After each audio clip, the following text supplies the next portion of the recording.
and that the larger issue around testing needed to really be examined and be a transparent process that complies with our legislative committee protocols. So with that, I want to turn it over to Michael Grady because I know his time is really limited before he's got to leave to pick up school children. So Mike, if you would just run us through, we have this amendment in front of us. I think all members of the committee have it. So okay, do that. We'd appreciate it.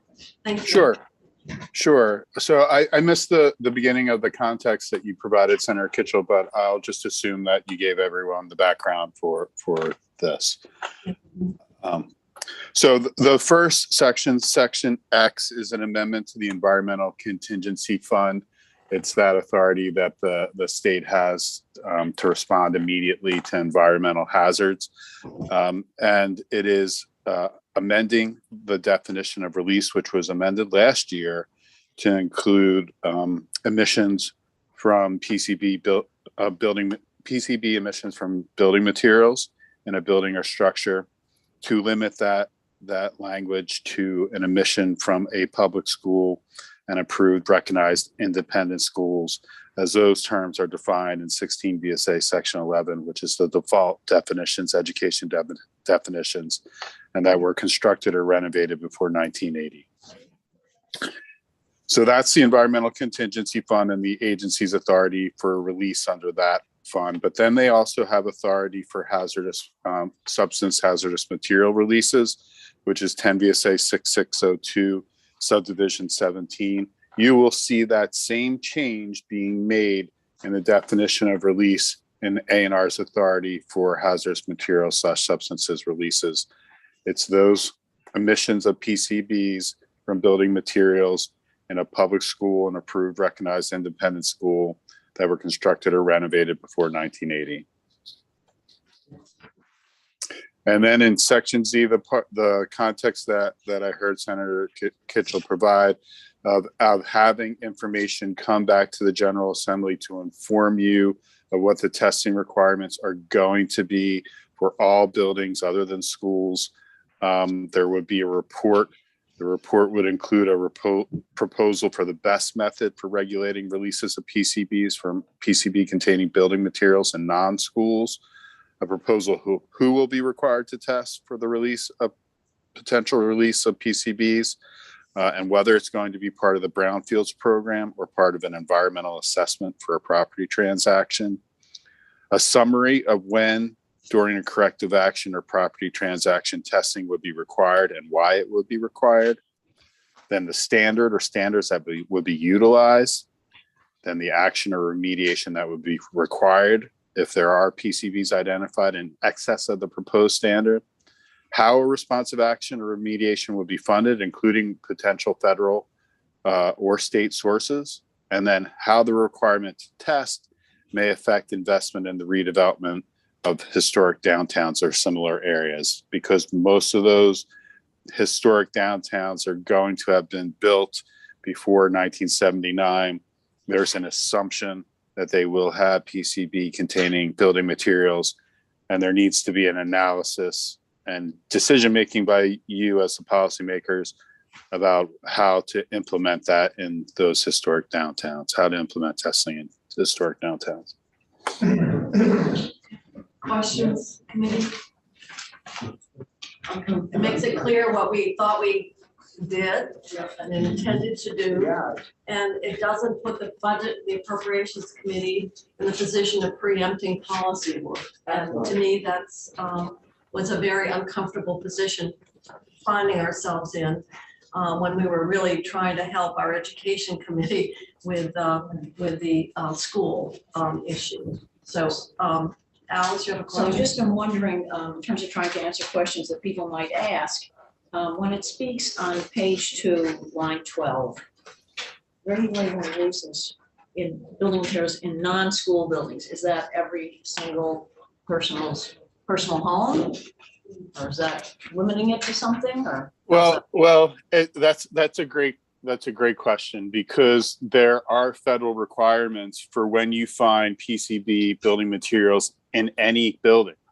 So it could be when you're remodeling your home and you find PCB building materials in excess of the 50 parts per million standard set by the feds. It's a good question. Should there be a testing when construction is implemented? Yeah, that's part of it, yeah. Right. Senator Burns. Mike, I'm wondering, this to me reaffirms our intent from the previous budget. But I'm wondering, given that there was misunderstanding, does this leave anybody caught in between who might have been directed to test over the last year? There were some directions to test. They likely were pushed back upon. That's why you are hearing about this. Yeah. And I can't say for certain that no one tested, but I can say that the Agency of Natural Resources has been offering to pay for the testing and has been offering to pay for remediation if anything is found. So most likely, even if someone tested and there was contamination found, they likely were not, they were basically made whole. Well, likely and basically, if you're the person who was caught in the middle, aren't very comforting. Is there a way to ensure, or to maybe through a retroactive effective date or something?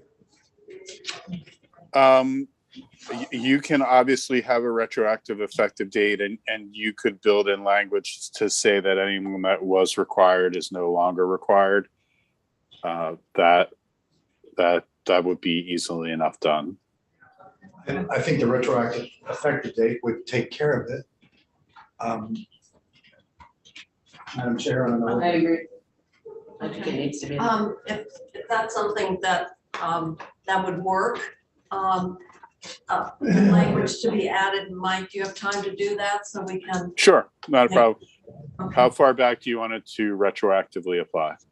Well, if we go back to the change we made originally, In the Sure. budget? yeah, Well, that probably was made effective July 1st. July 2021. Yeah. Yeah, so I will just go back to check when that section was affected last year and make the retroactive effective date effective to that date. Okay, that sounds good. I think it probably Thank you, was Mike. July 1st. So with that correction, committee, do you want to, Put it in. okay, so we need to vote on this. So we have a motion from Senator Westman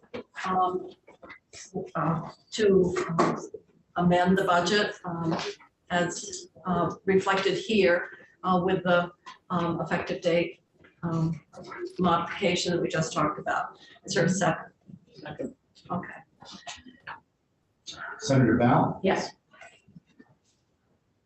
Senator Ruth, yes. Senator Nitka, Yes. Senator Sears, Senator Starr. Yes. Senator Westman. Yes. Senator Kitchen. Yes.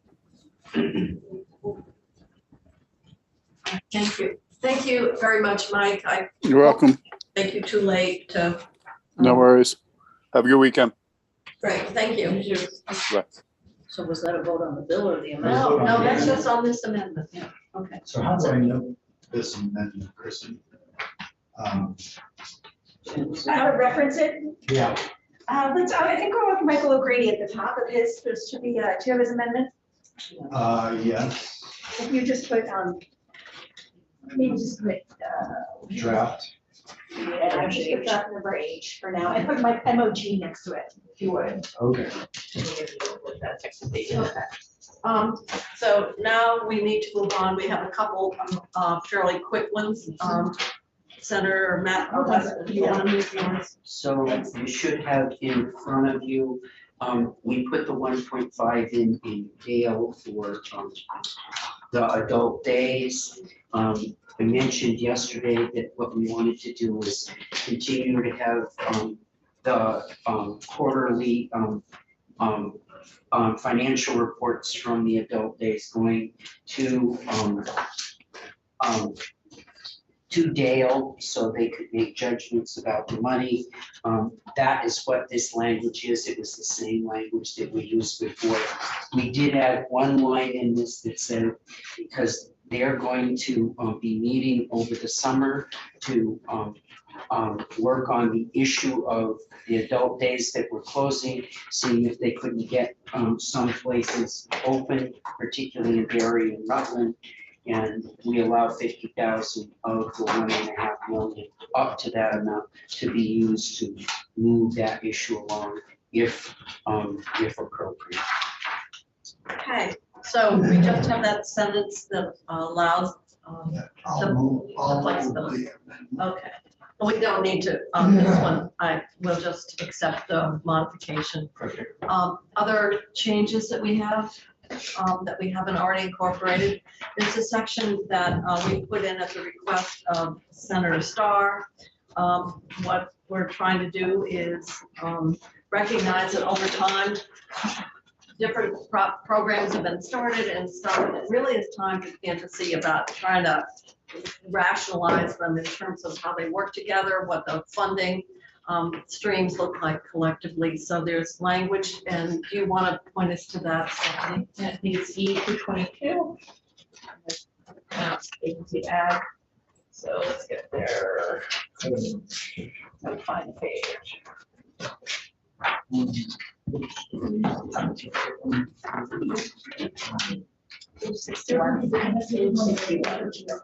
Oh, so we're not here to 60. Must have it on. Yeah, the new one is the green. I have the green, but it's on page 72, right? This is new farmer program coordination. Yes, if you have the 151 PM draft, I have the 11, 12. 12. no, we haven't handed out the 151 draft. You ready? Yeah, sorry. Okay. Here we go. This This is the bill without annotations and still in draft because it's. You can have the exact. It's already in. Okay, so what page is it again? I'm gonna paste it on the Yes, web. give us something else to get from this. All right. Oh, but this isn't colored. This is, No. there's, Okay, it doesn't It prints matter. faster when you do it. I know. So E222, new farmer program coordination. I thought it was on 62. It's on page 60. It's on page It's 60 section at the bottom, E222. line 15. Yeah. And that's just to coordinate all the different programs where people get stuck calling into one grouping. Well, this is what happens when we add things on ad hoc, then we create a labyrinth of where you go for what. So this is the intent to see if we could better coordinate all the different Yeah. pieces that we've put in place over the years. Committee all set with that? All set. Okay. You don't want grammatical. What? Yeah, that's what I was just thinking, or punctuations. wait, here we go. It's still in editing, still in editing. This is a draft still. Yeah, it's still a draft. Content. Trying to respect. That we've heard of it. No, that will, the final will be, go through editing. Any other language that we need to point out to people? Once the bill is amended. I'll Okay. second. Okay, well, our clerk will, You do have this document which gives you the grand total of bill in case people don't have it asked. and Stephanie did indicate if people look at why we're spending less than the House when we're really more, it's, I'll let her explain it, it's how we have to, So it's the last page of the monies, sheet, the web report, the thin one that you got. It shows the total, the total unduplicated budget is 8.26 billion. The general fund, as you passed it with the other bills you passed, is 2.02 billion. We'll spend another $6 or so million when 703 gets here. That will make you have $13 million plus 6.8 in the reserve. You had 19.8 more to suspend in the general fund. This shows you spending only just about $6 million more. You'll spend another 6 with that bill. And then there are pieces that moved off the appropriations onto and other use of general fund, like the tax credit in H-159, like the transfers to the workers' comp and the E-911. And then what you've done to solve the cannabis deficit is not in the appropriation side, it's in the, true up of revenue side. So that's why it doesn't look like you have spent on this document the amount that you would expect to see spending higher than the House. So I just thought it'd be important if you were looking at it, you might have that question. So we have a motion made by Senator Westman, seconded by Senator Starr, to move the bill favorably as amended. Actually, it's a strike all. So it is It's a strike all amendment. yeah, it's a So strike it's all. as amended. Yes, so unless there are further questions or discussions, I'm going to have you call the roll. Senator, He already voted. he voted before he left, Okay. but he had to leave because of care arrangements, because we're quite a bit later than we thought. So if you call the roll? Senator Ballin. Yes. Senator Baruch. Yes. Senator Nitke. Yes. Senator Sears votes yes. Senator Starr. Yes. Senator Westman. Yes. Senator Kitchen. Yes. 700.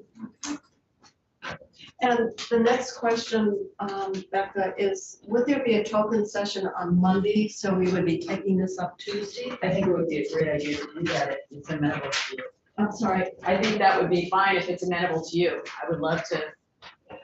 Well, the committee would be amenable if I did the reporting. Yeah. Yeah.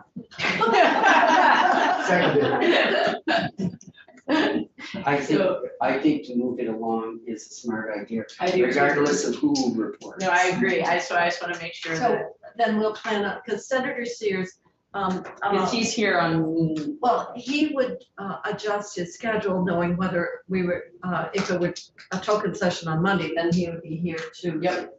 So we'll let him know then that we're doing a Token session on Monday? Yes. So we'll be taking Moving it along. up on Tuesday. Okay. All right, thank you, everyone. Will we get a final draft with the highlights, the way the amendment, you so we said? will have on the language portion, what you will see is an addendum to the calendar for the session on Monday, which is the big fat bill with all the money in the front and the language in the back, and that won't obviously have any color, but we will have available an annotated version of the language, which will be green and black. We can send that to you in PDF form. That would be awesome. House members are always very interested in And that that would be, document as well. that'll be Monday. That'll be Monday, you'll get it Monday. And print a couple of them so we could pick them up on. No, I want the amendment You have it printed for you. highlighted, so. You got it. Yeah, that'd be great. Just and know where all the changes are. And what we've done, unless it's so modest. We can send it out in PDF. It's a lot easier. I'm gonna just take the one that's already color coded. So Jane, you're gonna want some time before we do a, Caucus, yeah, probably a little bit. okay. So we can work out the logistics. Other business before the committee then. Otherwise, on Tuesday, we will be taking up S-170, which is the bill regarding the sheriff's retirement. And I'm going to adjourn